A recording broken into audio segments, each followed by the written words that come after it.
Les troupes russes viennent de reprendre le contrôle de la ville de Soudja et de deux villages clés dans la région de Koursk. Une victoire stratégique qui marque un tournant dans cette offensive, avec des pertes ukrainiennes lourdes, plus de 340 soldats tués ou blessés en une seule journée. Si vous voulez comprendre les enjeux de cette bataille et son impact sur le conflit, restez avec nous jusqu'à la fin. N'oubliez pas de vous abonner et de partager cette vidéo pour ne rien manquer des analyses et des décryptages. Selon le ministère russe de la Défense, les unités du groupe militaire Nord ont libéré les localités de Meloveïa, Podol et Soudja après des combats intenses.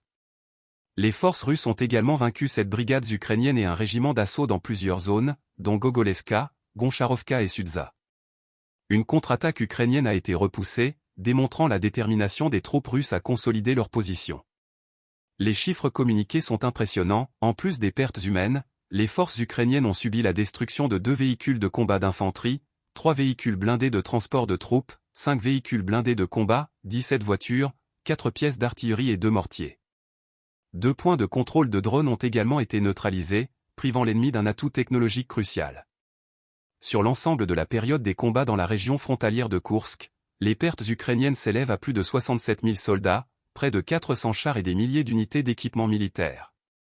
Des chiffres qui soulignent l'ampleur des affrontements et l'intensité des opérations menées par les forces russes. Cette avancée russe pose des questions cruciales sur l'avenir du conflit. La prise de Soudja et des villages environnants pourrait ouvrir la voie à de nouvelles offensives, tandis que les pertes ukrainiennes risquent d'affaiblir durablement leur capacité de résistance.